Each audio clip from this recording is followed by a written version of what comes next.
All right, guys, let's start the class today. Now, I have given one question as a homework in illustration 7.2. In illustration 7.2, I have asked you guys to calculate what? DFL. DFL. Okay, one by one. मैं एक काम करता हूँ ना, I'll just share the answer of the previous class which we were doing here last time. That was 7.2, Butter. Yeah, I have written for all the ABCD plans. Now, if I talk about DOFL, what is the formula for DOFL? Sir, EBIT upon EBT. minus Dividend. preference dividend upon 1 minus Tax rate. Thank you.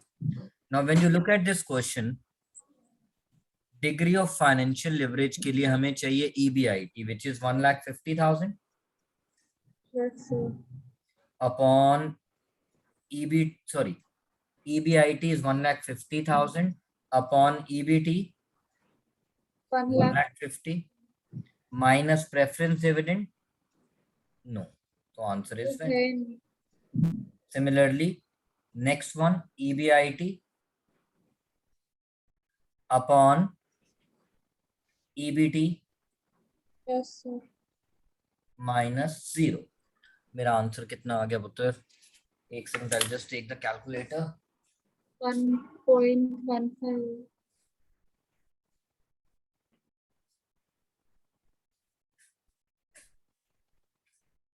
यार मेरा calculator नहीं मिल रहा आपको, आपके पास आपका calculator है बेटा?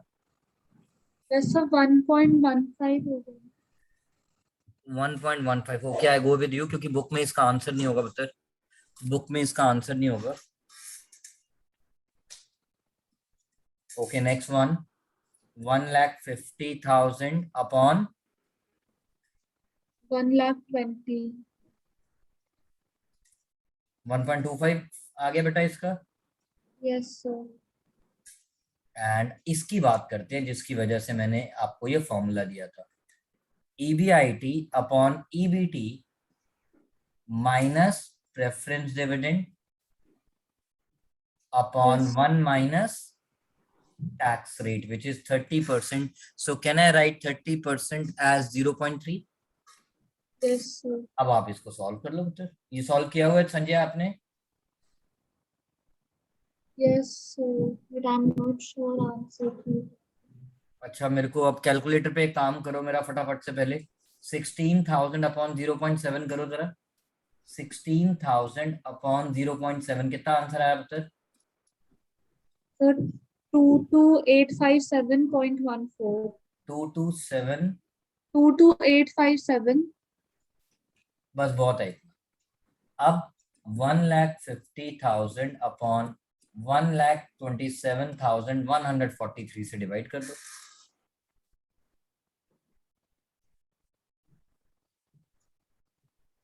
कितना आंसर आया बेटा? 1.179. 1.179. और देखो इसकी फाइनेंशियल लिवरेज सबसे कम है. रीजन क्योंकि उसमें कोई इंटरेस्ट बर्डन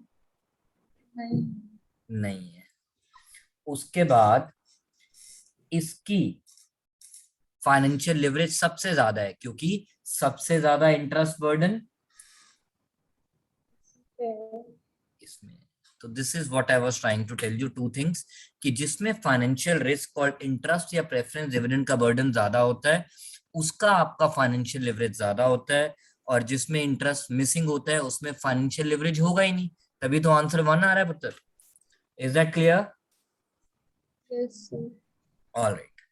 रो के क्यों बोल रहे हो? आज मम्मी ने मारा? हाँ, No, sir.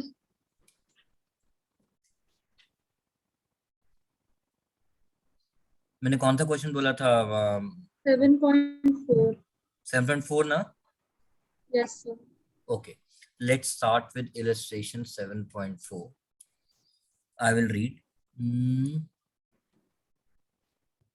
Question says, समझ नहीं आ रहा क्या कह रहा है यार. ये you are required to calculate, वापस लास्ट क्लास जैसा एक क्वेश्चन दोबारा कर रहा हूं बच्चों, you are required to calculate the effect of each of the above financial plan on the earning per share. अब ये इंग्लिश जरा ध्यान से सुनना बेटा। EBIT continues to remain same even after expansion. what does that mean? कि पहले मेरा एक सेंटर था तब भी मैं 10 लाख कमाता था, अब मेरे 2 सेंटर हो गए तब भी मैं, Plus मतलब even if my EBIT increases, sorry, even if my capital expenditure called capital employed in the business increases or decreases, but my operating profit will remain same. अब इस क्वेश्चन को पढ़ लेते हैं फटाफट से, और इस लाइन को हटा के मैं आज संजय से एक क्वेश्चन पूछना चाहूंगा। संजय राइट? yes. ओके। आज देखो, इससे पहले आप जब क्वेश्चन पढ़ते थे उस पर लिखा होता शेयर कैपिटल, इधर ध्यान देना बेटा, from exam point of view Yes. ऐसे लिखा होता था बेटा, A limited has a share capital of 1 lakh share of ₹10 each. तो ये 1 लाख क्या होता था? Number of equities. Thank you. But आज जब आप मेरे साथ ये क्वेश्चन पढ़ रहे हो तो पेपर में ये चीज बहुत ध्यान रखनी होती है, 12th में भी सिखाता था शेयर्स के चैप्टर में, कि बेटा नंबर्स दिया है या रुपीस, आज ये रुपीस दिया है। What does that mean? It means your number of equity shares are actually 10,000. Thank you very much. तो प्लीज पेपर में ये छोटी सी चीज आपने गलत कर दी तो पूरा आंसर गलत, और आप जानबूझ के नहीं करते हो, it's just you skip it, ध्यान नहीं रहता है इस चीज पे ध्यान देना। क्लियर है अक्षिता मेरी बात? Yes, sir. Yes, sir. Now it has a major expansion program requiring an investment of another 50,000. So the total investment in the business will become 1,50,000, but my operating profit will remain. Same. Now the management is considering the following alternatives. All right. I know there were 3 alternatives. अब मुझे EPS निकालनी है, तो आज मैं संजय एक और नया स्टाइल बता रहा हूं आपको कैलकुलेशन करने का, जिसमें कम से कम लिखना पड़े और बाकी मेंटल मैथ्स करेंगे, क्योंकि पेपर में जो मैं स्टार्टिंग का वर्किंग नोट करता हूं उसकी इतनी डिटेल जरूरत नहीं है जो मैं लास्ट क्लास तक आपको लिख के बता रहा था। That was just for understanding purpose. Now I will change the presentation in a way so that major calculation आप क्वेश्चन से देख के कर लेंगे। बस ईपीएस निकालने के लिए हमारा डिनोमिनेटर क्या होता है? Number of equity shares. Yes. तो हम नंबर ऑफ इक्विटी शेयर जरूर निकालेंगे, old as well as new.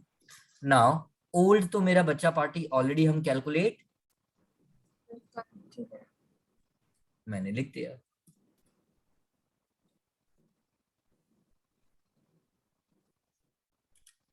Now 3 alternatives फटाफट से देखते हैं बच्चा party. Let's go. Issue of equity share, लो ये तो बड़ा ही आसान था। Issue of equity shares of ₹10 each, तो ठीक है, मुझे दिमाग लगाने की जरूरत नहीं है। Second, 5,000 preference shares of 10 each.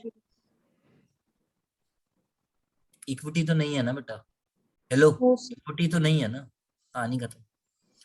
Issue of 10% debenture of ₹50,000। Equity shares तो नहीं है ना? If you recall the presentation which I was doing in the last class with the presentation I am doing today, the major difference is, मैं कुछ लिख ही नहीं रहा, मैं सिर्फ नंबर ऑफ इक्विटी शेयर्स लिख रहा हूं, क्योंकि मुझे अर्निंग पर शेयर निकालने के लिए क्या चाहिए होता है? टोटल नंबर ऑफ इक्विटी पर। Thank you. नाउ एग्जाम में आपको एक छोटी सी बात का और ध्यान रखना है, 1 मिनट दे देना बेटा।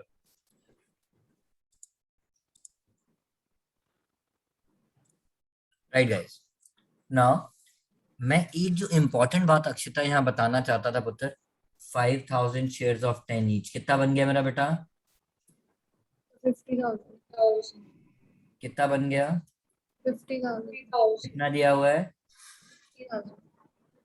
देखो आपकी बुक में ऐसा क्वेश्चन नहीं है, बट पेपर में एक ऐसा क्वेश्चन किसी जमाने में आया था, और आपको एक्सपेंशन के लिए चाहिए भी कितना था? 50,000। Thank you. तो हमारे तीनों ऑप्शन में फुल हम कैसे कैसे पैसा रेज करेंगे ऑलरेडी रेज हो रखा है। कुछ क्वेश्चन में क्या होगा, किसी ऑप्शन का टोटल 50 से कम बनेगा तो वो पैराग्राफ फॉर्म में लिख के बताएगा, if the equity is not sufficient, balance will be raised by debentures. तो आपको फिर लेट से 40,000 के अगर आपने इक्विटी शेयर इश्यू किए हैं तो 10,000 का आपको क्या यूज करना पड़ेगा? Debenture. Is this point clear मेरा बेटा? Yes sir. तो ये बात याद रखना, ये हमेशा क्रॉस चेक करना होता है। अब आगे चलते हैं फटाफट से, earning before interest and tax. But before we go there, हमने क्वेश्चन पढ़ा, the company's present EBIT is 40,000 per annum subject to 30% tax, and question got over, and we know our EBIT will remain same. अगर आप लोग याद करो 7.1 में हमें ये assumption लेनी पड़ी थी और मैं कह रहा था ये लाइन मिसिंग है, ये क्वेश्चन इनकम्प्लीट है। ठीक है बता? Yes sir. ओके, नाउ सबसे पहले अब आप यहाँ पे क्या माइनस करोगे? इंटरेस्ट। यस। इंटरेस्ट, क्या आपका ओल्ड डिबेंचर्स कुछ थे? इस पैराग्राफ को देखो, नहीं। ओल्ड में तो हमारे पास सिर्फ क्या था? इक्विटी। इसका मतलब डिबेंचर का जब मैं इंटरेस्ट लिखूंगा तो ओल्ड वाला तो हमेशा क्या रहेगा? जीरो। जीरो। और थर्ड ऑप्शन में हमारा इंटरेस्ट आ जाएगा 50,000 के ऊपर कितना? 10%। Thank you, which is 5,000। Yes. ये पहला question just to refresh. EBT minus tax rate कितना है? 30%। और अगर आप जल्दी में हो तो डायरेक्टली क्या निकाल दोगे?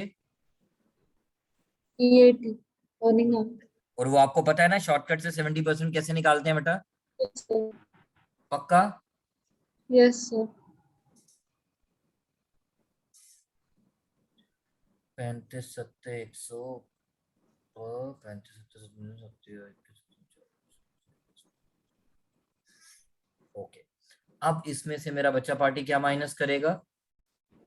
Preference dividend. और ओल्ड एग्जिस्टिंग कैपिटल स्ट्रक्चर में तो कोई प्रेफरेंस डिविडेंड नहीं था। था ही नहीं। सेकंड ऑप्शन में है, तो प्रेफरेंस डिविडेंड आप कितना दोगे बताओ? 12%। 12%। Thank you very much.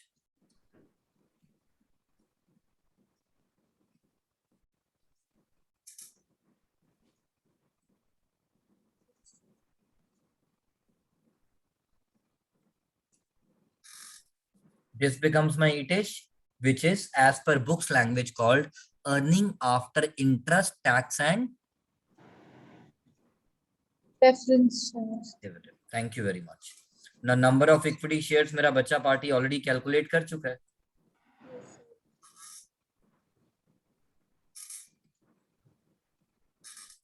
Earning per share will be, let's say this is A, this is B, A upon B.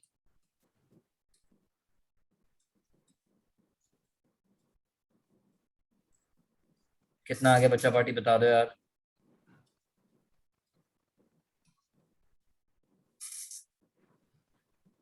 तो पहला 1.866 है। 87 कर दिया उत्तर, बाकी मैं निकाल लूंगा। I don't need your help. Okay, now हमारा फर्स्ट पार्ट हो गया। EBIT इंक्रीजेस बाय 10,000, वो खुद कर लेना यार। 40 की जगह बस क्या लिखना है? 50। कहानी खत्म। नाउ मेरा ये क्वेश्चन तो खत्म हो गया। अब मेरा आप लोगों से सवाल है जिसके लिए मैं आपको 2 मिनट दूंगा। मान लो बच्चा पार्टी प्लीज,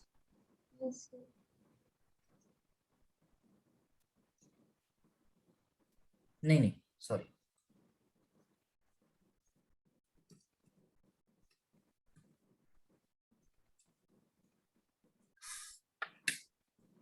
क्वेश्चन बिल्कुल सेम है बट उसने आपको बोला आपको ये अब एज्यूम करने की जरूरत नहीं है that EBIT continues to remain same even after expansion. तो मेरा आपसे सवाल है, क्या सवाल है बताता हूँ। इसमें से कुछ लिखना है आपको। जो लोग आंसर लिख रहे हैं लिख सकते हैं, अदरवाइज मैं स्क्रीन पे रुक गया हूं। आपके पास आंसर है। This is what we have done in the question. Now Sanjay, should I go further? Yes sir. Akshata? Yes sir. तो एक सेकंड आंसर की पिक्चर ले ले। Yes sir.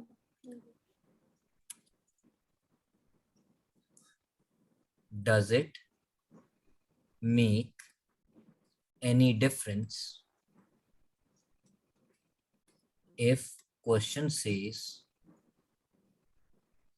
ROI, also called ROCE. Sir, what's that?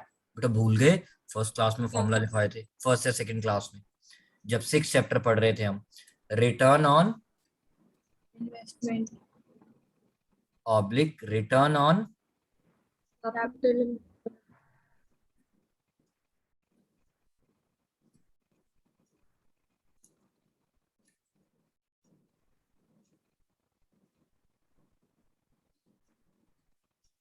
Remain same. मैं आप लोगों को देता हूं 2 मिनट, आपका समय शुरू होता है अब. जो बच्चे रिकॉर्डिंग्स देख रहे हैं वो वीडियो को पॉज कर लेंगे और उसके बाद पहले खुद से आंसर लेंगे और फिर वीडियो को आगे कंटिन्यू करेंगे.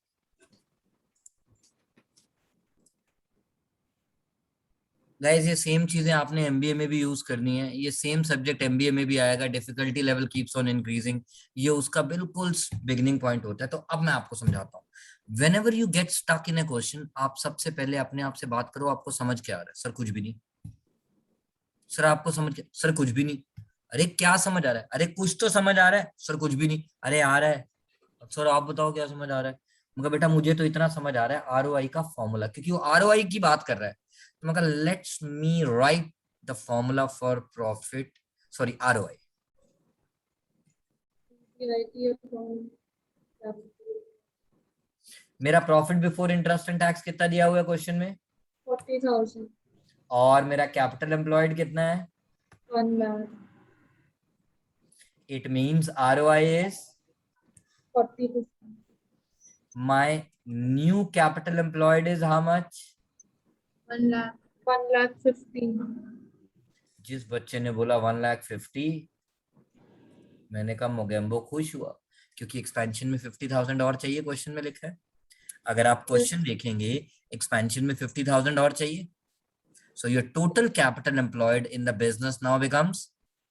1 lakh, सर एक बच्चे ने मुझसे पूछ लिया कैपिटल एम्प्लॉयड का फॉर्मूला क्या होता है. मैं कहा बेटा आप भूल गए, मैं दोबारा याद दिलाता हूँ. Debt plus equity. Sir equity में क्या आता है? इक्विटी शेयर कैपिटल आता है, प्रेफरेंस शेयर कैपिटल आता है, रिजर्व एंड सरप्लस आता है. सर रिजर्व एंड सरप्लस क्या? Profits by whatever name called, like security premium reserve, capital redemption reserve, debenture redemption reserve. Sir अगर लॉस हुआ माइनस कर दे, क्योंकि रिजर्व एंड सरप्लस मुझे नेट चाहिए. So this all comes under debt as well as equity. अब मेरा capital employed कितना हो गया बच्चा बाटी? 1 lakh, it means new EBIT कैसे निकालूं मैं बताता हूं.